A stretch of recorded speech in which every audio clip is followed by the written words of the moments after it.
어렵습니다. 난해한 환상들이 많고 또 읽어도 이해되지 않은 부분들이 많이 등장하기 때문인데요.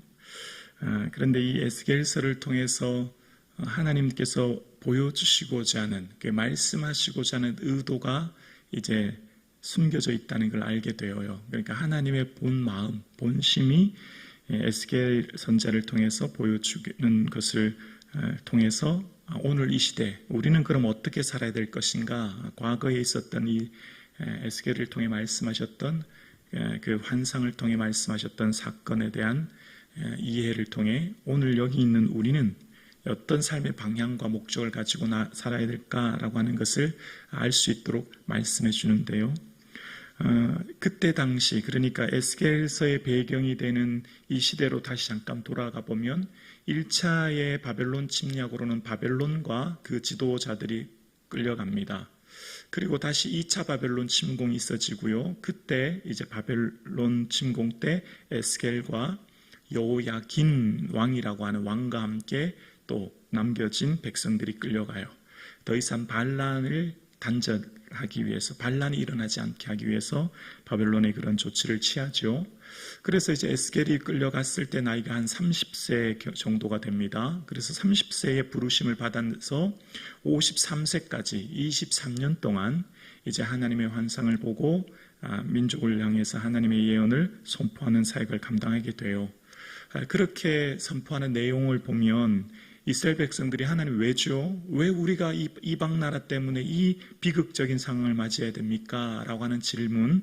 그래서 우리는 그럼 이제 앞으로 어떻게 해야 됩니까? 이런 국가적 위기와 어려움으로 우리가 앞으로 어떻게 해야 됩니까? 라고 하는 그런 질문 속에서 하나님은 에스겔을 통해서 이제 말씀해 주시는 거예요. 얘들아, 너희가 왜 이런 어려움 당했는지 아니?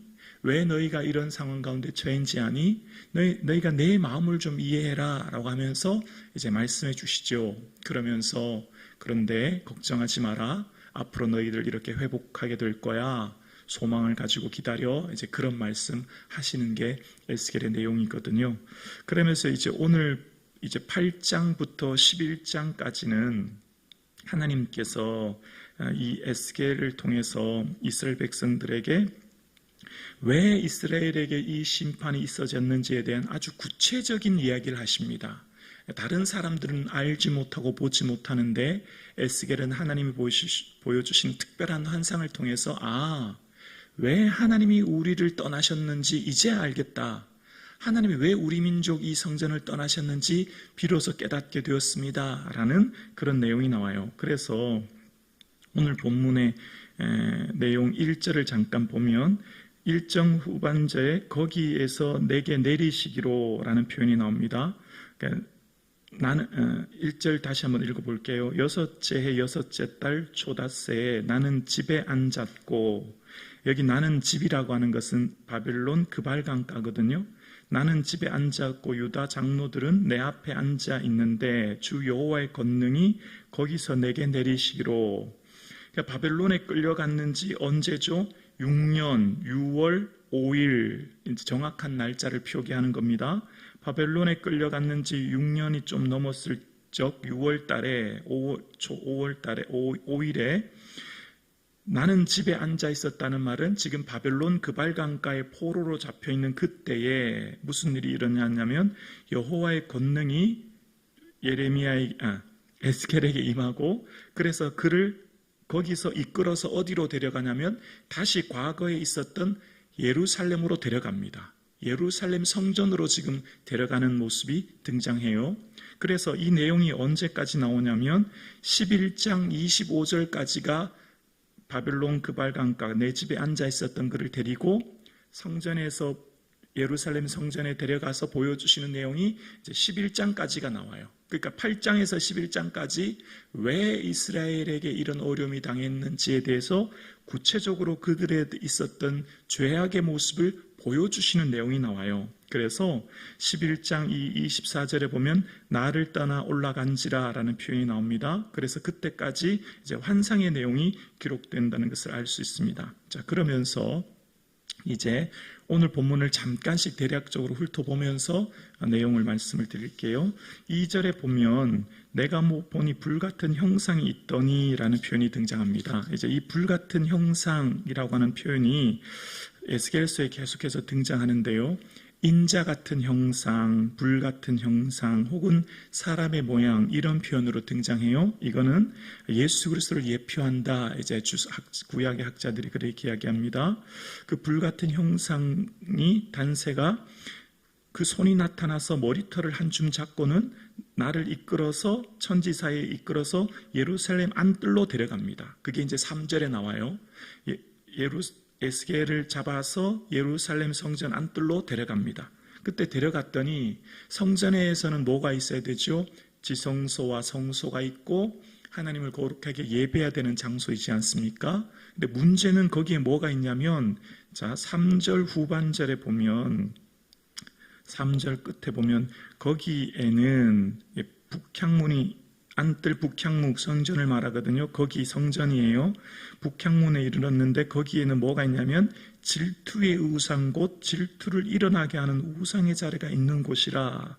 질투의 우상이 그곳에 있다라는 겁니다. 하나님을 예배해야 될 거룩한 성전에 질투의 우상이 있는데 거기는 뭐가 있는 곳이죠? 4절에 이스라엘 하나님 영광이 거기 있는데 라고 이야기합니다.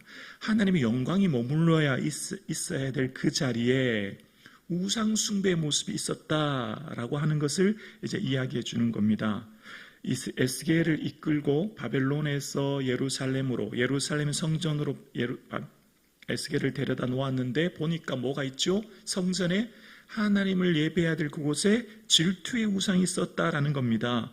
그러면서 이제 왜 내가 너희를 떠났는지 아니? 라고 하면서 6절 우리 밑줄 그으면서 읽으실까요? 6절 우리 형광색 밑줄을 그으면서 읽을게요. 함께요. 그가 또 내게 이르시되 인자야 이스라엘 족속이 행하는 일을 보느냐? 그들이 여기에서 크게 가증한 일을 행하여 나로 내 성소를 멀리 떠나게 하느니라. 너는 다시 다른 큰 가증한 일을 보리라 하시더라. 나로 내 성소를 멀리 떠나게 하느니라. 왜 떠났죠? 가증한 일, 우상숭배 때문에. 자, 이제 하나님의 본심이 나오는 겁니다. 얘들아, 너희들 왜 우리가 이 민족이 이런 고통당한다고 원망하고 불평했는지 아니? 그건 내가 떠났기 때문이야. 내가 너희들을 떠나면 너희들은 빈 쭉정이와 같은 인생이 된단다. 그러면 너희들의 인생은 아무 의미가 없어. 그럴 때 너희들의 인생에 고난이 닥치지. 그곳으로 인해 바벨론 포로로 이끌려 온 것이지. 왜 내가 너희를 떠났는지 아니? 너희들이 그곳에서 큰 가증한 일을 행했기 때문이야. 너희들이 나를 떠나게 했어 라고 이야기하시는 거죠. 하나님의 한탄의 모습이 나오는 겁니다. 거룩해야 될 성전에서 질투의 우상이 있었던 그곳에 내가 떠날 수밖에 없었던 하나님의 본심의 마음을 에스겔에게 보여주시는 거예요. 그러면서 8장 전체의 내용이 4단락에 의해서 얼마나 이들이 크게, 얼마나 처참하게, 얼마나 비극적으로 우상을 섬겼는지 이제 구체적으로 구구절절하게 이제 쓰여지는 내용이 등장하게 되는데요. 7절에 보면 그가 나를 이끌고 뜰 문으로 이르시기로 라는 표현이 나오죠. 성전 안뜰로 다시 데려갑니다. 지금 이 8장의 내용은 성전 바깥 뜰에서 성전 내소로 번제단으로 점점 가까이, 성전 외부에서 안으로 점점 가까이 에스겔을 데리고 가요. 점점 거룩한 지성소로 안에서 밖으로 데려가는 모습이 등장하게 돼요. 자, 그래서 이제 성전 문 안뜰로 갔는데 7절과 8절에 보면 담에 구멍이 나 있는데 그 구멍을 열어보니까 한 문이 등장하는 겁니다. 자, 여기서 이제 환상이니까 조금 이해가 어려우시죠. 그러니까 성경의 내용대로 보면 그렇습니다. 이제 한 문이 등장하는데, 자, 그 문을 통해서 보니까 어떤 일이 있냐면 11절에 보시면요. 11절에 이런 내용이 나와요. 이스라엘 족속의 장로 중 70명이 그 앞에 섰으며 사반의 아들 아사야도 그 가운데 섰고 라는 표현이 나옵니다. 자, 이스라엘 장로들이 10절에 나타나는 각양곤충과 가증한 짐승에게 막 우상을 숭배하고 있는 겁니다. 장로들 이스라엘 지도자지 않습니까?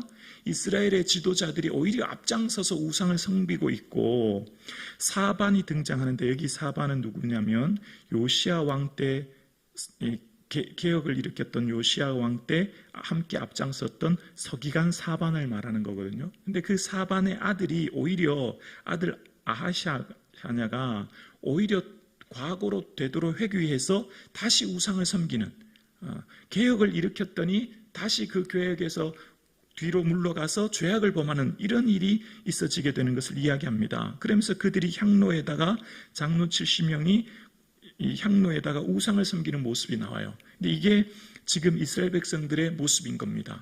여러분, 이게 또 잘못된 이유가 뭐냐면, 향로에 향을 붙여서 번제단에서 이 향로에서 이 제사를 지낼 수 있는 사람은 장로가 할 수 있는 게 아니에요. 이거는 민수기에 나오는데 제사장이 하는 일입니다. 그러니까 성전에서 제사를 집례하는 건 제사장의 고유 영역인데, 지금 누가 하고 있다 그랬죠? 장로들이 한다는 것은 하나님의 제사법을 어겼다는 겁니다. 그러니까 율법도 어겼고 우상도 섬기면서 자기들 마음대로, 그리고 과거의 모습으로 회개하는 모습이 등장하고 있는 거죠. 그러면서 또 14절에 보면 그가 또 나를 데리고 여호와의 전으로 들어가는 북문에 이르시기로, 점점 내소로 들어가요. 그러면서 14절에 보면 거기에 여인들이 앉아 담무스를 위하여 애곡하더라 라는 표현이 등장합니다. 담무스는 고대 바벨론의 고대 신인데요, 초장의 신, 풍요의 신입니다. 건기에 태양의 신 샤마슈에 의해서 죽게 되었고, 그래서 지하에 내려가는 그가 우기에 되면 다시 살아나게 되는데, 그래서 이 사람들이 이 아내인 아난나를 역할을 대신해서 애곡하면 풍요가 일어난다라고 해서 이 태양신 담무스를 위해 애곡한다는 것은 다른 말로 그들의 신에 동화되어서 그들의 모습의 삶에서 우상에 섬기는 삶에 동화되어서 그들을 쫓는 모습을 상징적으로 보여주는 겁니다. 여러분, 왜 담무스라고 하는 우상을 섬길까요? 하나님으로부터 만족하지 못하기 때문입니다. 왜죠? 하나님께 기도했더니 다 들어주지 않는걸요? 하나님 말은 바라보고 온 마음 다해 섬겼는데 부족한 게 많은 겁니다. 다 채워주지 않는 겁니다. 그러니까 그 지방에 있는, 그 지역에 있는 우상을 섬기는 모습이 등장하게 되죠. 그러면서 여기서 그치는 게 아니에요. 더 성전 안쪽으로 갔더니 이 16절에 그가 또 나를 데리고 여호와의 성전 안뜰에 들어가시니 보라, 여호와의 성전 문 곧 현관과 제단 사이에, 번제단 사이에 약 25명이 여호와의 성전을 등지고 낫을 동쪽으로 향하여 동쪽 태양에게 예배하더라. 25명이라는 사람이 성전 제단, 번제단 앞에서 하나님을 향해 등지고 뭐를 섬기죠? 태양에게 예배하는 모습이 등장합니다. 자, 계속해서 이 8장에서 뭘 얘기하죠? 성전 안으로 들어갈수록 계속해서 우상을 숭배하고, 또 이스라엘의 지도자들이 장로 70명이 또 하나님을 예배하지 않고 담무스라고 하는 우상을 섬기고 또 태양신을 섬기는, 정말 성전에서 있어서는 안 되는 일이 계속해서 일어나는, 그러니까 어디를 둘러봐도 성전다운 모습이 전혀 보이지 않는, 성전이 성전 될 이유가 없는 우상의 소굴이 되었다라고 하는 것을 이야기합니다. 그래서 하나님께서 그 성전을 멀리 떠나게 되셨고, 이제 이후에 10장 4절에 보면, 10장 4절 자막 한번 보여주실래요? 10장 4절에 보면 이런 내용이 나오죠. 여호와의 영광이 구룹에서 올라와서 성전 문지방에 이르니, 하나님의 영이 이제 그곳에 머무를 수 없어서 성전 문지방으로 떠나가시는 모습이 나와요. 그리고 11장 23절에 보면 여호와의 영광이 어떻게 되죠? 성읍 가운데서부터 올라가 성읍 동쪽 산에 머무르시고 라는 표현이 나옵니다. 성전 문지방에서 이제 더 비껴나가서 멀리 동쪽 산까지 영광이 머물러 떠나가십니다. 하나님의 성전이 머무를 수 있을 수 없는 겁니다. 점점 멀리 떠나가시는 모습이 나와요. 정말 마음이 아프고 충격적인 모습이죠. 은혜를 망각한 이스라엘 백성들의 모습에서 이런 모습이 나타납니다. 그러나 반전이 기다립니다. 그러나 하나님은 끝까지 이스라엘을 사랑하십니다. 그러나 이스라엘을 포기하지 않으십니다. 비록 하나님의 마음을 아프게 하고 하나님을 고통스럽게 하고 힘들게 했지만, 그러나 이후에 43장 5절에 보면 여호와의 영광이 성전에 가득하더라 라는 표현이 나타나므로 여호와의 영광이 다시 성전으로 돌아오십니다. 하나님이 다시금 이스라엘과 함께 하시고 그들을 회복하시고 그들과 함께 하시는 모습이 등장하게 돼요. 비록 이스라엘이 여호와의 성전에서 우상을 섬기고 하나님 마음을 아프게 했지만, 하나님은 그러나 다시금 돌아오셔서 그들과 함께 하시고 이스라엘에게 여호와 샴마의 하나님 되어주셔서 그들과 함께 하시는 하나님의 은혜를 보게 하십니다. 이스라엘 백성들에게 하나님께서 얼마나 사랑하시는지를 이후에 나중에 보여주시죠. 여러분, 오늘 본문을 통해 우리에게 뭘 말씀하실까요? 은혜를 망각하면 감사를 상실하게 되고, 그러면 우리도 세상에 동화되어서 세상의 방식을 쫓아 살 수밖에 없습니다. 그럴 때 하나님은 슬퍼하시고 우리의 삶 또한 세상의 우상을 쫓아 살아가는 어리석은 삶을 살 수밖에 없음을 깨닫게 되지요. 그래서 오늘 본문이 우리에게 말하는 것은 무엇입니까? 우리의 삶에 하나님으로 인하여 기뻐하며 즐거워하는 삶, 그래서 우리의 삶에 거룩을 이루는 삶이야말로 하나님이 가장 기뻐하는 삶인 것을 우리에게 끊임없이 말씀하고 계십니다. 여러분, 세상 많은 사람들은 사람들의 뭘 보고 떠나죠? 능력이 부족하면 떠납니다. 마음이 안 맞다, 성격이 안 맞다 하지만 그 사람의 능력이 부족하고 내게 채워줄 수 있는 것이 없으면 떠나가지만, 하나님은 우리와 함께 하실 수 없는 이유는 단 한 가지밖에 없어요. 우리가 죄악 가운데 거하면 하나님이 어쩔 수 없이 안타까워하시는 모습을 이야기하시면서 우리에게 원하시는 것은 단 한 가지, 성도의 거룩인 것을 이야기하는 것을 말씀하십니다. 오늘도 주와 겸손히 동행하며 주님과 함께 거룩한 삶을 살아내시는 이 하루 되기를 주님의 이름으로 축원합니다.